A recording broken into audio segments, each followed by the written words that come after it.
ये जो एग्रीमेंट हुआ है, strategic mutual defence agreement between Saudi Arabia and Pakistan, what do you have to say about this one? Is it like a game changer or what?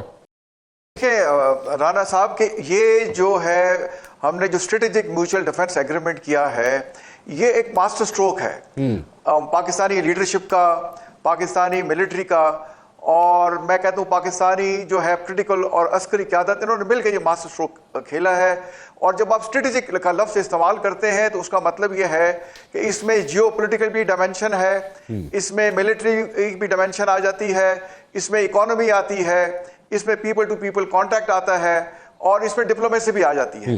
तो ये बहुत wholesome तरीके से इन्होंने defence mutual strategic mutual defence agreement किया है। और हर आने वाले दिन के साथ आप देखेंगे कि पाकिस्तान भी तरक्की करेगा और सऊदी अरेबिया का भी दिफा मजबूत से मजबूतर होगा। So what exactly is going to happen when it comes to like militarily taking care of each other? कोई एग्रेशन अगर एक दूसरे के खिलाफ होता है तो we'll stand by each other? ये तो देखिए इसमें बड़ा क्लियरली बता दिया गया है। One of the very important component इस एग्रीमेंट का यही है कि एक मुल्क की सालमियत पे हमला दूसरे मुल्क की सालमियत पे हमला तस्वर किया जाएगा। जैसे इंडिया ने मई के महीने में पाकिस्तान पे जो है एक वार करने की कोशिश की और हमने उन्हें चारों शाने तो खैर चित कर दिया, बट अगर दोबारा जरूरत की तो ये हमला सऊदी अरेबिया पे भी कंसिडर होगा। और अगर दुनिया की किसी भी ताकत ने सऊदी अरेबिया की सॉलिडेरिटी, उनकी टेरिटोरियल इंटेग्रिटी को अंडरमाइन करने की कोशिश की, जैसे कि कतर की गई, तो ये हमला पाकिस्तान पे तस्वर किया जाएगा और सऊदी अरेबिया और पाकिस्तान मिलकर इसका जवाब देंगे। अच्छा, तो इसमें क्या मतलब कि अगर इस रीजन की अगर हम बात करें तो क्या ये कोई शिफ्ट हो रहा है, कोई यहाँ पे सारी चीज़ें, या अगर मिलिट्री हार्डवेयर की मैं बात करूँ या फॉर दैट मैटर सिक्योरिटीज़ की मैं बात करूँ, जो कि स्टेट टू स्टेट सिक्योरिटीज़ होती हैं या स्टेट की इंडिविजुअल सिक्योरिटीज़ होती हैं, उनकी अगर मैं बात करूँ तो कोई शिफ्ट आ रहा है टुवर्ड्स चाइना, या how should we take it जी? देखिए पाकिस्तान का ये जो मौका अल्लाह ताला ने उसको दिया और जिस तरह की पाकिस्तानी लीडरशिप में रिजॉल्व दिखाया, देखिए लीडरशिप बड़ा मैटर करती है। और जैसे कहते हैं ना, it's the man behind the gun which matters. तो ये आपके जो मुल्कों के लीडर्स होते हैं ये मैटर करते हैं। और पाकिस्तान की लीडरशिप ने, सियासी लीडरशिप ने और ख़ास तौर पे मिलिट्री लीडरशिप ने, जिसको कि फील्ड मार्शल आसिम मुनीर साहब लीड कर रहे थे, तो इनके कन्विक्शन और रिजॉल्व ने, जैसे आपको पता है, मार्का हक में पाकिस्तान को फतह दिलाई। बिकॉज उनका ये अज़म था कि मैं पाकिस्तान की सालमियत, पाकिस्तान के दिफा के लिए आखिरी हद तक चला जाऊँगा। और इस चीज़ ने, इनके रिजॉल्व ने, जब हमने थोड़ी सी झलक दिखाई अपनी कैपेबिलिटी की, तो इंडिया को चारे शाने चित किया। तो ये पाकिस्तान की मिलिट्री की फतह थी, पाकिस्तानी अवाम की फतह थी, पाकिस्तान की फतह थी। तो इस मार्के के बाद देखिए दुनिया के जो सोल सुपर पावर है, ट्रंप साहब जो सबसे पावरफुल आदमी है, उसने भी हमारे फील्ड मार्शल को बुलाया। और उसके बाद आपने एससीओ में देखा कि उसमें भी हमारे मिलिट्री क़यादत को बुलाया गया, उनमें एससीओ में भी बिठाया गया और विक्ट्री डे परेड में भी बिठाया गया। और उसके बाद सऊदी अरेबिया जो ओआईसी का सबसे आप अमीर तरीन मुल्क है, दुनिया में जितना ऑयल सऊदी अरेबिया एक्सपोर्ट करता है उससे आधे से कम बाकी जो नंबर 2 मुल्क है वो एक्सपोर्ट करता है। तो ये 7.5 से 8 million barrel per day export कर रहे हैं। और उसके बाद इराक या रशिया की बारी आती है, वो 3.5 से 4 मिलियन बैरल जो है हर रोज़ का एक्सपोर्ट करते हैं।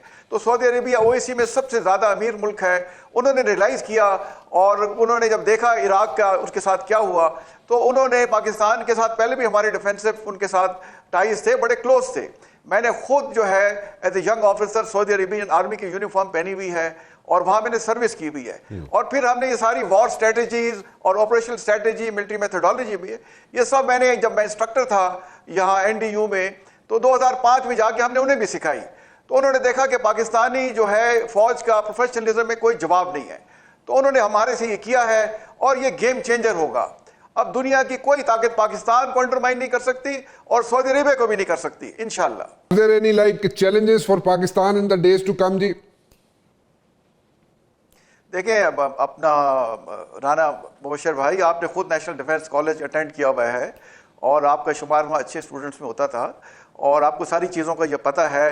तो ये देखिए पाकिस्तान के लिए जो चैलेंजेस हैं हमें उनका सबका पता है।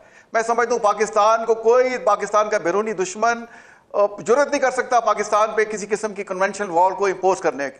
हम एक न्यूक्लियर ताकत है और हमारा कन्वेंशनल और अनकन्वेंशनल डेटरेंस वो पूरी दुनिया उसको मानती है। हमने सिर्फ ये करना है कि अपने अंदर यूनिटी पैदा करनी है, और कोई भी शख्स या इदारा या पार्टी अगर पाकिस्तान की आर्म फोर्सेस के खिलाफ बात करती है तो उसको हमें सजाएं देनी चाहिए। और क्योंकि पाकिस्तान की जो मिलिट्री है ये पाकिस्तान की रेड लाइन है। पाकिस्तान में इज्जत दिलाई जो है वो पाकिस्तान की मिलिट्री ने दिलाई है, और पाकिस्तानी मिलिट्री और पाकिस्तान एक यकजानिब दो कालिब हैं। तो पाकिस्तान को कोई बैरूनी खतरा नहीं है इंशाल्लाह। हमें सिर्फ अपने अंदर यकजहती लानी है और पाकिस्तान की इकोनॉमी को मजबूत करना है, और जिन्होंने पाकिस्तान को नुकसान पहुंचाया उनकी अकाउंटेबिलिटी करनी है।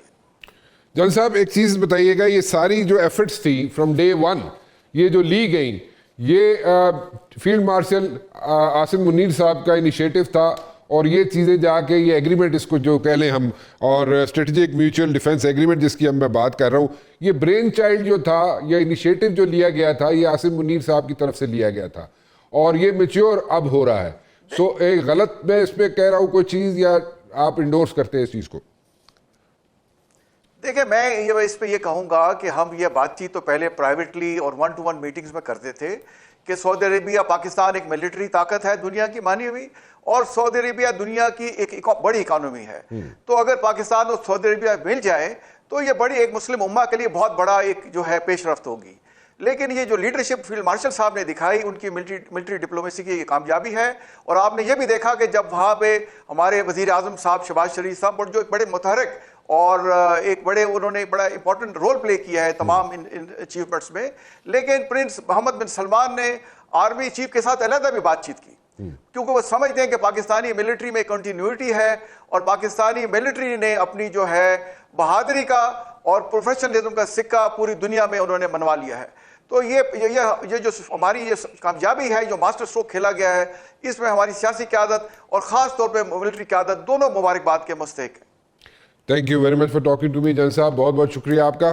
छोटी सी ब्रेक लेते हैं और ब्रेक के बाद वापस आएंगे तो हमारे साथ मौजूद होंगे एम्बेसडर जी.आर. बलोच साहब।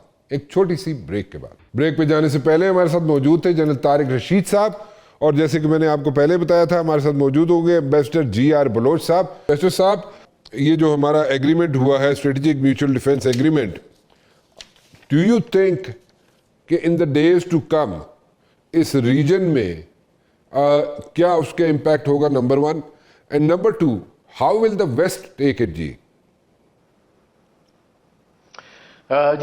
Thank you. बिस्मिल्लाहिर्रहमानिर्रहीम। It's a pleasure being with you on this very important topic, आपके साथ बातचीत करने में। देखिए, जो लम्हा इस वक्त है जिसपे हम आज बात कर रहे हैं, ये ख्वाब था। The entire world global scenario has changed. तो ये जो डेवलपमेंट है वो एक नए वर्ल्ड ऑर्डर की, आप समझ लें, एक बड़ी अहम